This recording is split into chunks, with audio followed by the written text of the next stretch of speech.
देखो बच्चों, ये लेजर का लेक्चर नंबर 3 है, ठीक है। और इसमें से हम पढ़ेंगे Einstein relation between Einstein coefficient A and B.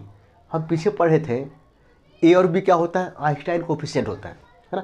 इसके बीच रिलेशन क्या होगा ये पढ़ेंगे, और इस रिलेशन को हम जानते हैं आइंस्टाइन रिलेशन के नाम से, ठीक है। पूछता है ये, बहुत बार पूछता है, 7 नंबर का पूछ देता है ना। इससे न्यूमेरिकल भी होते हैं, तो इसको हम ड्राइव करते हैं। अब ड्राइव करने के पहले लेक्चर नंबर 2 जो है ना, रिक्वेस्ट है, मेहरबानी है, लेक्चर नंबर 2 देख लेना, ठीक है, तभी समझ में आएगा, अदरवाइज समझ में नहीं आएगा, ठीक है। लेक्चर नंबर 2 में हम बताए हैं कि स्टोमेट्री एब्जॉर्प्शन क्या होता है, स्टोमेटेड इमिशन क्या होता है, स्पॉन्टेनियस इमिशन क्या होता है ना।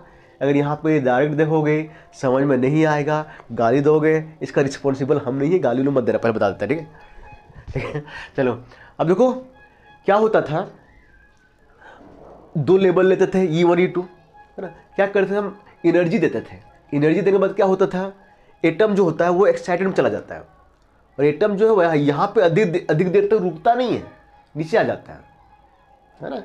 जाने का जो तरीका था वो स्टिमुलेटेड एब्जॉर्प्शन, जो आने का तरीका है वो 2 तरीका था, एक स्पॉन्टेनियस था, एक स्टिमुलेटेड था, ठीक है।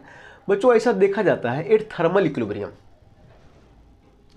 थर्मल इक्विलिब्रियम कहने का मतलब जब टेम्परेचर फिक्स हो जाए, ऐसा देखा जाता है कि जितना एटम, नंबर ऑफ एटम जितना एक्साइटेड हो रहा है उतना एक्साइटेड एटम लोअर स्टेट में आ रहा है, जितना एटम्स नीचे से ऊपर जा रहा है उतना एटम्स ऊपर से नीचे आ रहा है, ऐसा देखा जाता है, और ऐसा ही होता है ना।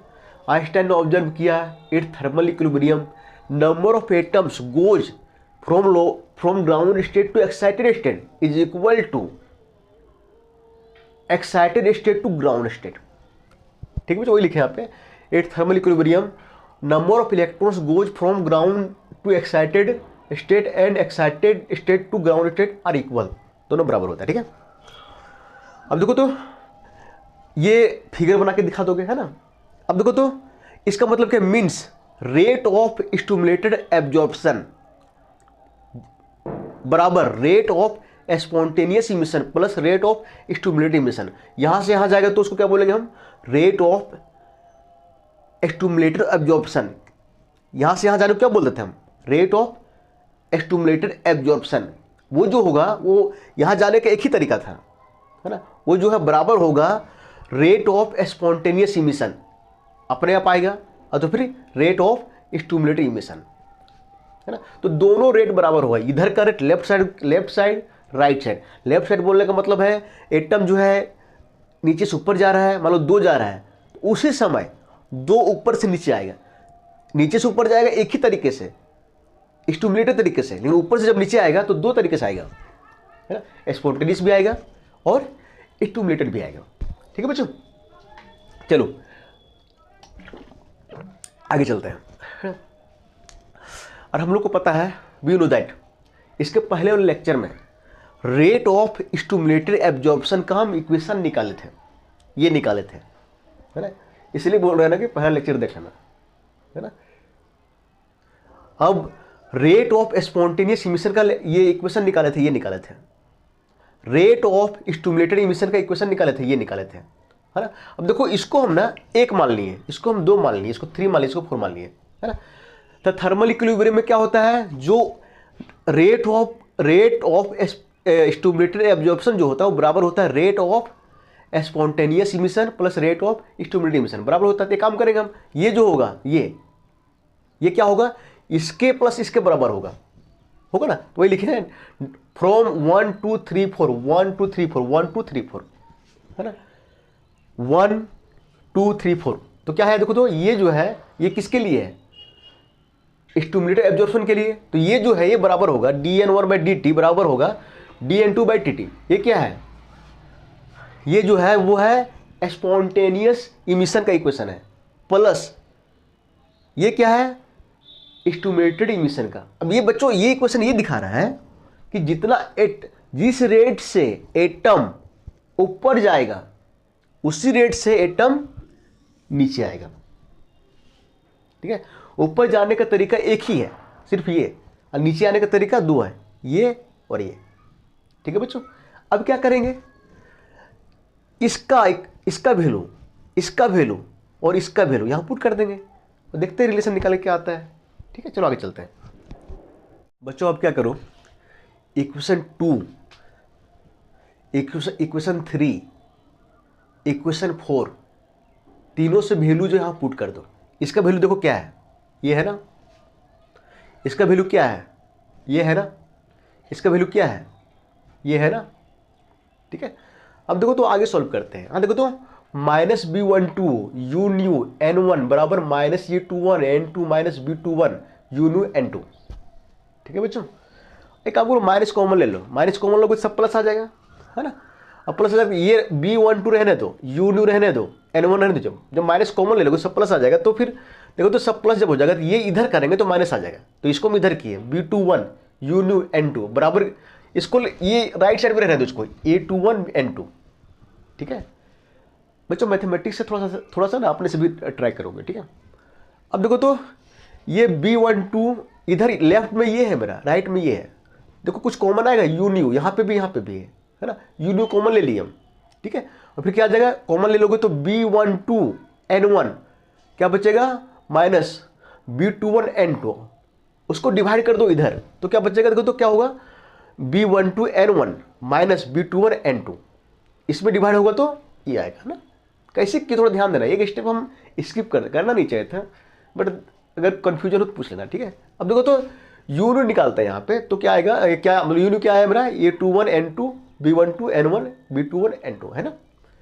बच्चों एक थर्मल इक्विलिब्रियम में क्या होता है पता है, ये जो कोफिशिएंट है ये b12 b21 तो बराबर होता है, दोनों क्या होता है बराबर होता है ना। अब देखो तो बराबर जब होता है तो इसके जगह हम जो है वो b21 पुट कर सकते हैं, ये दोनों बराबर है तो। और क्या किया हम a21 को जो है ये मान लिए और b21 को जो है वो b मान लिए।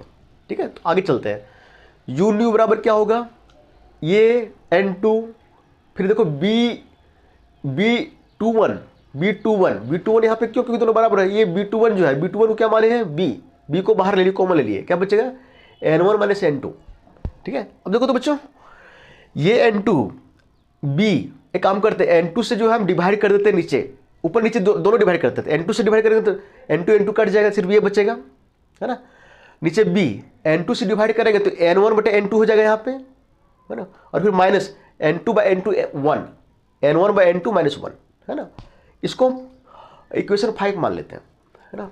अब बच्चों थोड़ा सा ना यहाँ पे आज करना पड़ेगा, ये जो एक और फॉर्मूला हम लिखे हैं, देखो according to Maxwell Boltzmann distribution law जो होता है n1 बटे n2 जो होता है वो होता है एक्सपोनेंशियल h न्यू बटे kt। h यहाँ मेरा प्लांक्स कांस्टेंट है, न्यू मेरा फ्रीक्वेंसी है, k मेरा बोल्ट्जमैन कांस्टेंट है, t मेरा क्या है टेम्परेचर है। ये फॉर्मूला को ना ध्यान में रखोगे, याद कर लोगे, क्योंकि जब क्वांटम मैकेनिक्स पढ़ाएंगे ना तो वहाँ पे भी इसको ड्राइव करेंगे। ठीक है, अब देखो तो ये जो है n1 बाई n2 6 से जो है इसको पुट कर दो यहाँ पे 5 में, तो क्या होगा, तो यू न्यू बराबर ए by B, n1 by n2 क्या है E H nu by K T minus one, इसको ना 7 मान लो। ठीक है बच्चों, एक फार्मूला और ध्यान में रखोगे, ठीक है, अकॉर्डिंग टू प्लांक्स फार्मूला, है ना। क्वांटम मैकेनिक्स में आएगा तो हम बताएंगे, ड्राइव भी कराएंगे। ठीक है, जो एनर्जी डेंसिटी बराबर होता है 8 पाई एच न्यू क्यू, ध्यान देना बच्चे, ये न्यू है, 8 पाई एच न्यू क्यू बटे C Q exponential H nu by K T minus 1। ठीक है, पाई तो पाई है, एच मेरा प्लास कांस्टेंट है, न्यू मेरा फ्रीक्वेंसी है, सी मेरा स्पीड ऑफ लाइट है। ठीक है, और इधर ये बताए थे हम पीछे, ये होता है प्लांक्स फार्मूला के अनुसार। अब बच्चों ध्यान, ये दो इसको मान लेते हैं 8, ये 7, दोनों को कंपेयर करो, देखो इधर यू न्यू, यहाँ पे यू न्यू, लेफ्ट में सेम है, राइट में देखो तो ये पार्ट और ये पार्ट सेम है ना। तो एनर्जी का फॉर्मूला अगर ये होता है और ये भी होता है, दोनों सेम होना चाहिए। इसका मतलब क्या है कि ये बाय बी जो है वो इसके बराबर होना चाहिए, है ना। तो ये बाय बी बराबर 8 पाई एच न्यू क्यू बटे सी क्यू, है ना।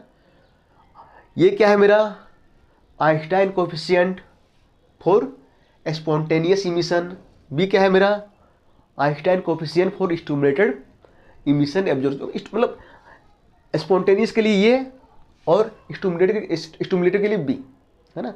और ये क्या है, दोनों आइंस्टाइन्स का कोफिशिएंट है ए और बी, दोनों के बीच रिलेशन क्या आ गया, ये आ गया, ठीक है। यहाँ पे लिख दोगे रिलेशन बिटवीन आइंस्टाइन्स कोफिशिएंट बच्चों, वहाँ से लेके यहाँ तक लिखोगे और जैसे हम किए हैं वैसे लिखोगे, जैसे लिखे वैसे लिखोगे, नंबर नहीं कटेगा। ये फार्मूला काफ़ी इंपॉर्टेंट है, हम आगे इसमें क्वेश्चन करेंगे और 2-4 ऑब्जेक्टिव क्वेश्चन भी इससे हम निकालेंगे, क्या क्या पूछ सकता है, ठीक है।